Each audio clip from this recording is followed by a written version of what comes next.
Ever logged onto a server and wondered, who's the admin here? And how do they decide where the diamond ore spawns? Today, we're not just placing blocks, we're crafting entire societies. We're going to learn how to build governments in our world, just like putting together the ultimate redstone contraption. It's all about forms of government. Who holds the admin power? And systems of government. How that power is organized across our map. First, let's figure out who's holding the banhammer. This is about forms of government, who has the power, and how much say you, the player, get in our Minecraft world. Autocracy, the solo admin world. Imagine one player, the super admin, who built the entire world and decides every single block placement, every rule, and every permission. That's an autocracy.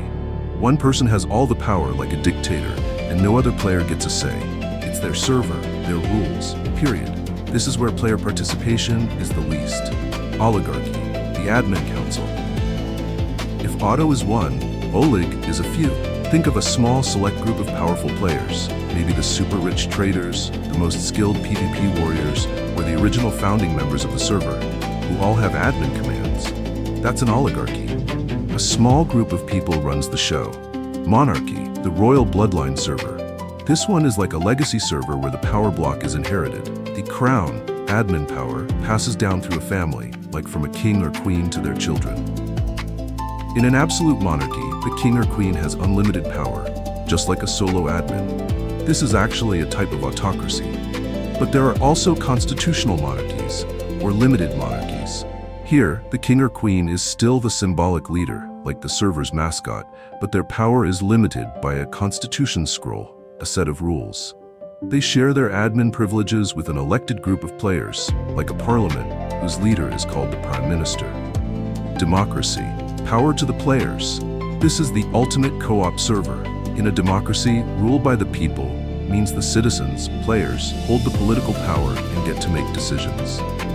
Direct democracy. Imagine every player on the server having to vote on every single block placement, every quest, every new rule. That's a direct democracy. No representatives needed. Every player is directly involved. Representative democracy, republic. This is what the United States uses. Instead of voting on everything, we elect representatives, our chosen team leaders or skilled builders, to go to the main government structure and make decisions on our behalf. Quick break. Managing the inventory. Economic ideas. Okay, so we know who's in charge, but how do these governments manage the server's resources? The diamonds, the iron, the farmland, the XP? That's where economic ideas come in. How money, businesses, and resources work in our world. Capitalism. Build your own farm. In a capitalist server, the government admin mostly says, go for it. Players can own most of their own businesses, build their own farms, and gather their own resources. You decide how to get your loot and make your living. What's cool is that capitalist worlds can be run by many different forms of government. Socialism. Admin helps out. With socialism, the government admin takes a more active role in the economy. It controls more property and resources and even helps decide things like prices for items or how materials are crafted. The idea is that the government makes these decisions for the good of all players. But players in socialist worlds can often still own their private chests and vote for leaders. Like capitalism, socialist worlds can be ruled by any form of government. Communism. Admin controls everything. This is when the government admin goes all in. It owns and runs all businesses, controls all resources, and even assigns jobs to players. Players usually don't own private property, and the goal is for everyone to be equal, with no social classes. Communist worlds are often run by a solo admin autocracy or a small admin council oligarchy that uses force to protect its power, like North Korea. Part 2. How are the admin blocks placed? Systems of government. Awesome. We know who the admin is. Now, how are their admin powers actually organized and distributed across our vast Minecraft world? This is about systems of government. Every government has 3 main types of power. Legislative, making the server rules, executive, carrying out those rules, and judicial, interpreting what the rules mean. The system describes how these powers are divided and placed. Unitary system, the central command block. Think uni for one central point. In a unitary system, the central government, the main server admin, has all the decision-making power. It controls all the legislative, executive, and judicial powers, and even decides how much power, if any, the smaller states or biomes receive. This is the most centralized system.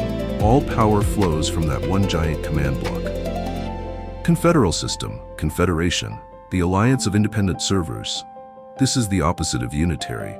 Imagine a bunch of independent player groups, each with their own mini-server, who decide to team up for a big shared quest, like defeating the Ender Dragon. But each independent group still controls its own government and actions. There's very little power in a central government here.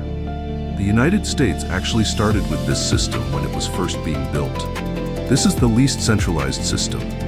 Federal system, federation, shared power, like a main server and biome admins. This is the system the United States uses now. In a federal system, power is divided and shared between the central or federal government, the main server, and the states, the different biomes or regions. The biomes have their own local admins and power, but the central server can still make big rules that affect how the biomes govern. It's like a big server where the main admin sets some big overarching rules, but individual biome admins still have a lot of autonomy. Players elect officials at all levels, federal, state, and local.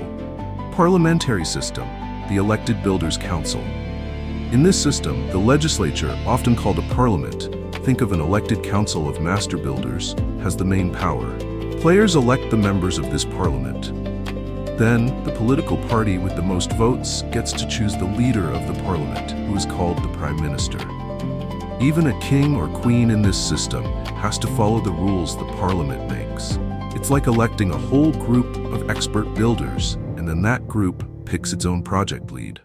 Phew, that was a whirlwind tour of how to build and organize governments in our Minecraft world. Remember these key blocks of knowledge. Forms of government tell you who's the admin, one person, a few people, or all the players. Systems of government tell you how the admin power is spread out, all in the center, shared, or mostly with independent player groups. Understanding this helps you see the real-world connections in every game you play, every server you join, and every news story you encounter.